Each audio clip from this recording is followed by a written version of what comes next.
नमस्कार दर्शक बंधु ओडिशा रे भी सूर्य देवतांकर रौद्र रूप देखा मिलूँ तापमात्रा 40 डिग्री उपर केतेक जगार तो 45 डिग्री पार कला ग्रीष्म प्रवाह बा हिट वेव जो घर बाहर मुस्किल हो पड़ा किंतु आप जानते कि यह प्रचंड खरार केवल बाहर को न जावा यथेष्ट नुहे बरं आम कौन खाऊे कौन पीऊे ताम शरीर को सुस्थ रखिबारे सबुठारु बड़ भूमिका ग्रहण करें। आज यही विशेष वीडियो आम आलोचना करवा कि ग्रीष्म प्रवाह कौन एवं आम शरीर उपर किपर प्रभाव पकाए एवं सबुठारु गुरुत्वपूर्ण कथा एमती क्यों 10टी खाद्य अच्छी जहाँ को खरादिने आदौ खाଇବା उचित नुहे। जदि आप निजक निज परिवार को हिट स्ट्रोक व अंशुघात बचाइबा चाहते वीडियोटी को लाइक कर दिंतु और शेष पर्यंत निश्चय देखु। चैनल को सब्सक्राइब करने को जमारू भूलु ना। प्रथम आसतु जाना ग्रीष्म प्रवाह कौन और यार विपद कौन। सहज भाषा कहले जितेबाला वायुमंडल तापमात्रा स्वाभाविक ठारू बहुत अधिक हो जाए और गरम पवन बहे ताकू आम ग्रीष्म प्रवाह बा लू कही था। आम शरीर एक निजस्व सिस्टम अच्छी से झाड़ बाहर कर निजक ठंडा रखे किंतु जितेबाला बाहर अत्यधिक गरम और आर्द्रता थाए सेतेबेले शरीर निजक ठंडा करें ना। यह द्वारा शरीर जलीय अंश कमी जाए रक्तचाप कमी जाए जहाँपाई मुंड बुलाइबा बांती होगा सहित सर्वशेष अंशुघात बा हिट स्ट्रोक हो पारे। यही समय आमर पाचन प्रक्रिया दुर्बल हो जाए तेणु आम जहाँ खाऊ ताहार सीधा सड़क प्रभाव आम शरीर तापमात्रा उपर पड़ थाए। तो आसतु जाना यही समय दूरे रहिबाकु थिबा 10टी खाद्य। नंबर 1 हूँ अत्यधिक तेल और मसलायुक्त खाद्य। आम ओडिया घरे मसला जिनिस समस्त को पसंद किंतु खरादिने अति मसलादार तरकारी चिकेन कषा बा बिरियानी ठारू दूर रुहतु। मसलार कैप्साइसिन शरीर भीतर तापमात्रा बा थर्माल हिट को बढ़ाई दिए जहाँद्वारा अधिक झाड़ बही और आप अशांति अनुभव करती।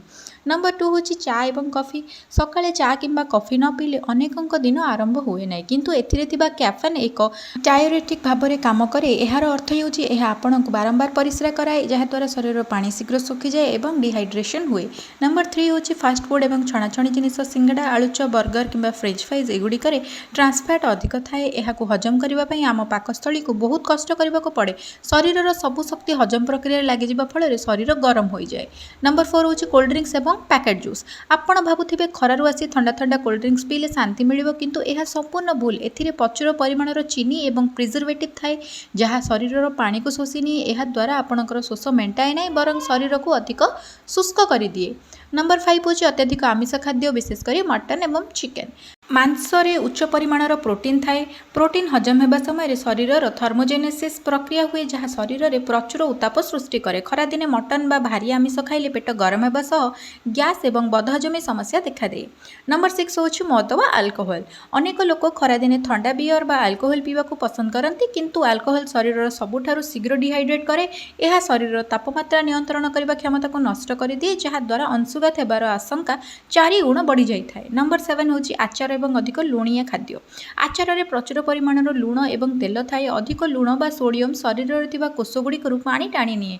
यह द्वारा रक्तचाप बढ़ी पारे एवं आपण को बारंबार शोष लगिपारे। नंबर 8 हूँ बासी खाद्य। खरादिने वायुमंडल में बैक्टेरिया बहुत शीघ्र वंशवृद्धि करती तेणु खाद्य बहुत शीघ्र खराब बा विषाक्त हो जाए। रातिर बासी तरकारी बा बाहर सेल्फ्रे रखा जाइथिबा खाद्य खाइले डायरिया एवं बांती हो पारे। नंबर 9 हूँ सुखिला फल कि ड्राई फ्रुट्स। बादाम काजू किसमिश शरीर पर बहुत भल किंतु प्रचंड खरार यह अधिक खातु ना। एगुड़िकर तासीर गरम होता है। जदि खाइबा चाहूँगी तेज राति सारा पानी रे भिजाई सकाळे अल्प परिमाणर खाईपारे। नंबर 10 हूँ आइसक्रीम।